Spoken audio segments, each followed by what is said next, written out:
वडेरे की रखेल episode number 10। अगले 2-3 दिन शबीना और कामी की कुलखानी और ताज़ियत वालों की मसरूफियत में गुजर गए। अब दोनों चौधरी बहुत परेशान रहने लगे थे। पहले राजू सियाल की मौत और साथ ही 5 करोड़ रुपए के हीरों की चोरी हुई।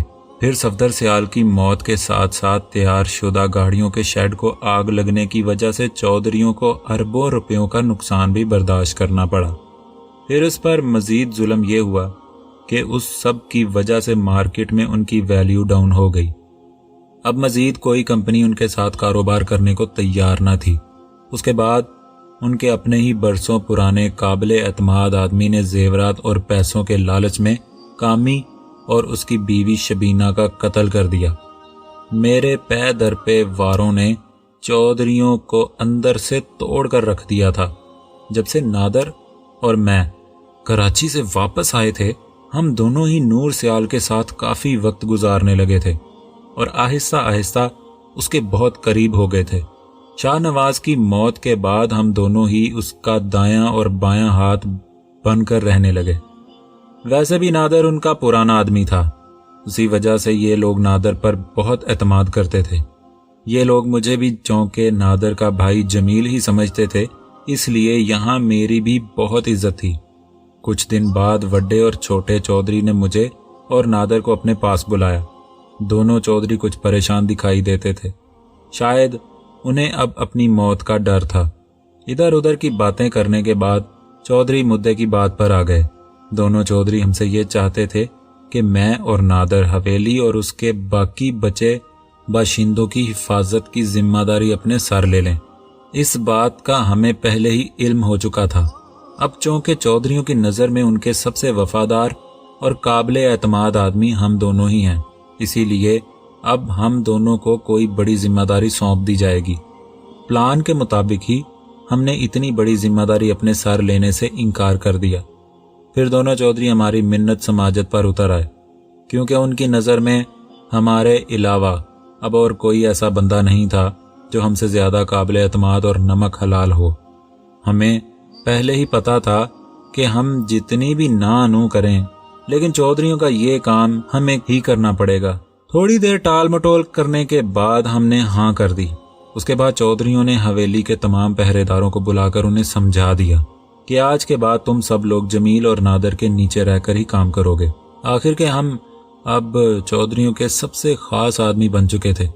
अगले 3 माह में ही हमने चौधरियों के बाकी मानदा बहुत से पुराने लोगों को एक एक करके ठिकाने लगा दिया और हर बार कुछ ऐसा जरूर करते थे कि सारा इल्जाम रहमत खड़ेयाल पर चला जाए।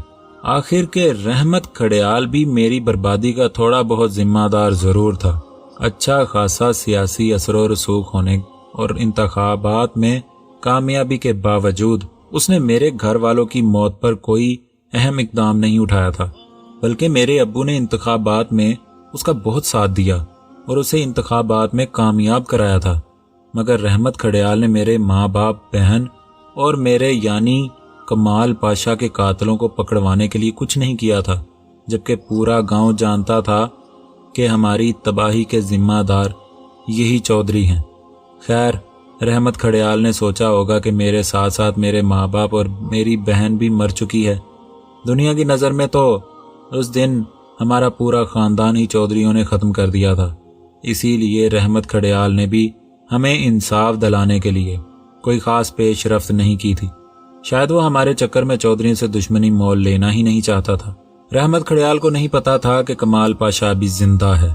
उसने कभी सोचा भी नहीं होगा कि चौधरियों के साथ साथ उसे भी अपने किए का हिसाब देना ही पड़ेगा। जब एक एक करके चौधरी के तमाम लोग मरने लगे, चौधरी भी सहमे सहमे रहने लगे थे। एक दिन नादर और मैंने मिलकर चौधरियों के एक दूर परे के रिश्तेदार को भी ठिकाने लगा दिया। उसकी लाश देखकर नूर सियाल तैश में आ गया। फिर मुझे, नादर और मजीद 2 लोगों को साथ लिए गाड़ी में बैठा और रहमत खड़ेयाल की हवेली की तरफ चल पड़ा। चौधरियों और खड़ेयालों की तो पहले ही नहीं बनती थी, ऊपर से रही सही कसर मैंने और नादर ने पिछले 3 महीने के दौरान पूरी कर दी थी। जैसे ही हम रहमत खड़ेयाल की हवेली पहुंचे, उसके दोनों बेटे हवेली के बाहर ही अपने चंद आदमियों के साथ खड़े मिल गए। نور سیال غصے میں لال پیلا ہو کر گاڑی سے نکلا تو ہم بھی اس کے ساتھ ہو لیے۔ نور سیال دور سے ہی ان لوگوں کو گالیاں بکتا ہوا ان کی طرف بڑھا اور جاتے ہی ہاتھا پائی شروع کر دی۔ اس وقت رحمت کھڈیال کے لوگوں کے پاس کوئی اسلحہ نہیں تھا، جبکہ ہم سب کے پاس اسلحہ موجود تھا۔ اسی دوران نور سیال نے رحمت کے بیٹوں پر ایک فائر کر دیا۔ گولی رحمت کھڈیال کے بیٹے احمد کے بازو پر جا لگی تھی۔ گولی لگتے ہی احمد کے منہ سے ایک زوردار چیخ نکلی اور وہ زمین پر گر گیا۔ چیخ سنتے ہی حویلی سے 2 آدمی باہر نکلے جو غالباً حویلی کے چوکیدار تھے۔ ان دونوں نے دور سے ہی ہماری طرف فائرنگ سٹارٹ کر دی۔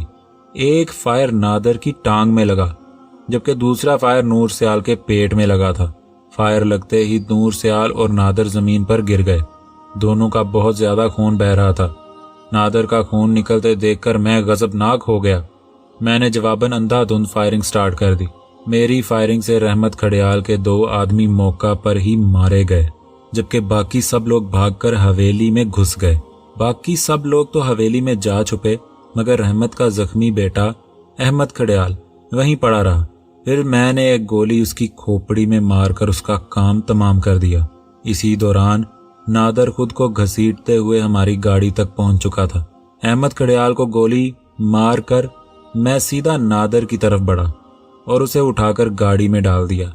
پھر دونوں آدمیوں کو ساتھ ملا کر نور سیال کی طرف دوڑا تاکہ اسے بھی گاڑی میں ڈالا جا سکے۔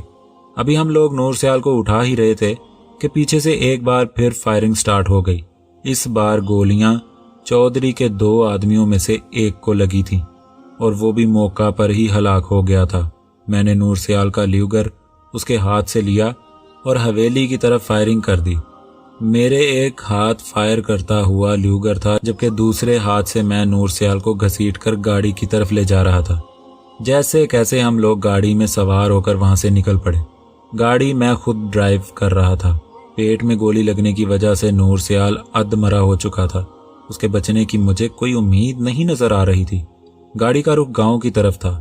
گاؤں پہنچتے ہی ہم ڈسپینسری کے سامنے رکے۔ میں نے ڈاکٹر کو زوردار آواز میں اپنی طرف بلایا۔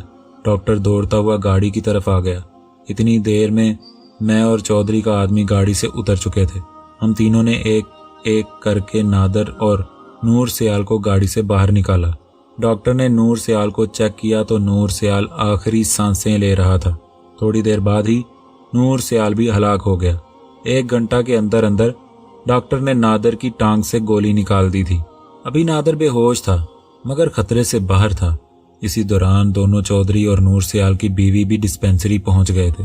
میں نے نادر کو وہیں ڈسپینسری چھوڑا اور نور سیال کی لاش گاڑی میں رکھ کر چودھریوں کے ساتھ حویلی پہنچ گیا۔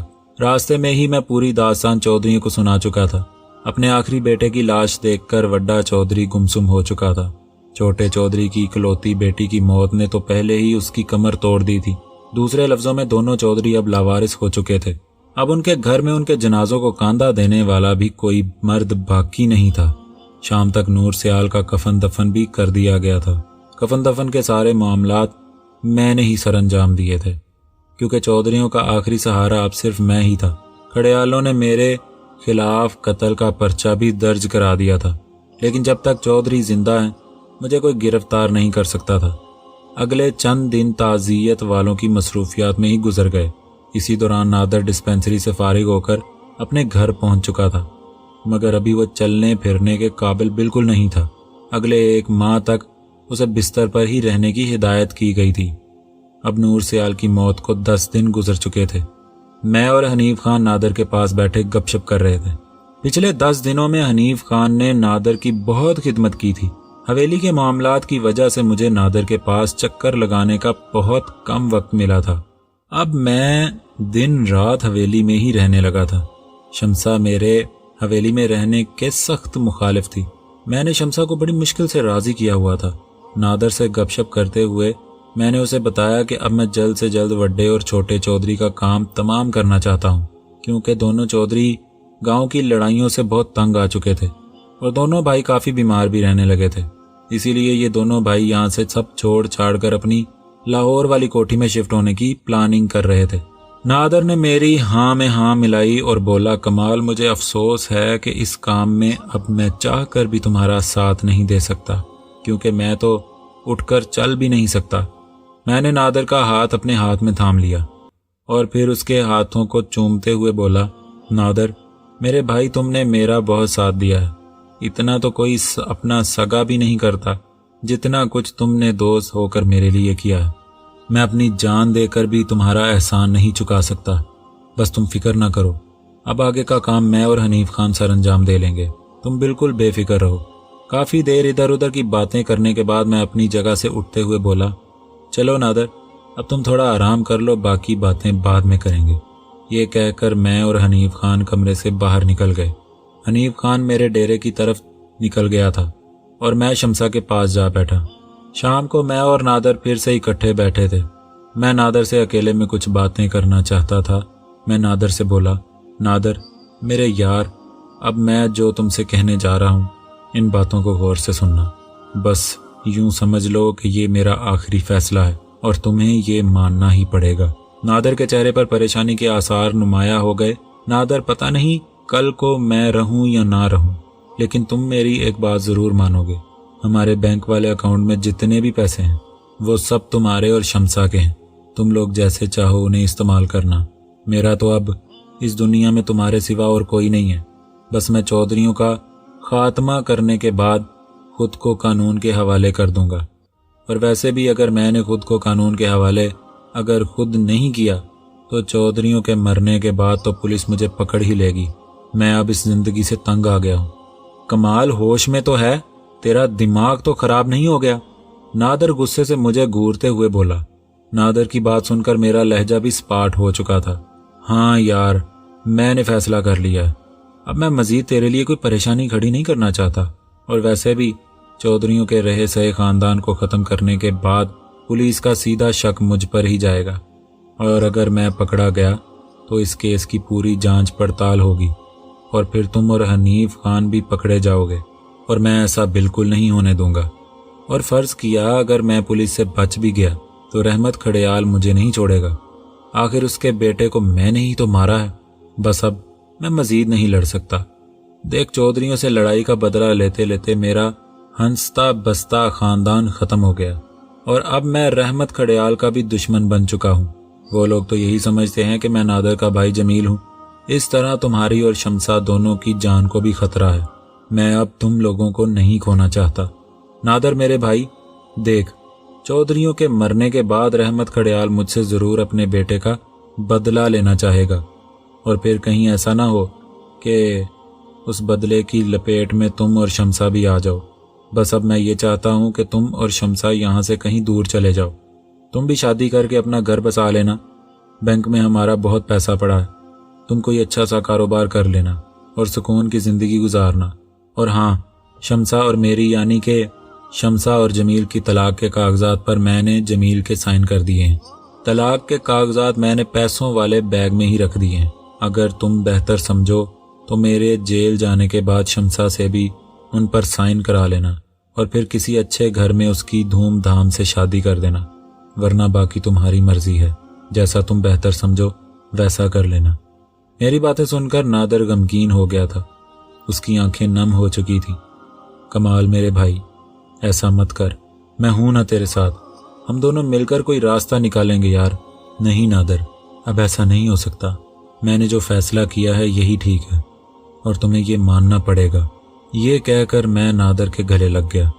हम दोनों की आंखों से आंसू टपक रहे थे। मैं नादर से दूर भी नहीं जाना चाहता था, मगर नादर की भलाई के लिए यही सही रास्ता था। मैंने सोच लिया था कि अब मैं सारा इल्ज़ाम अपने सर ले लूँगा।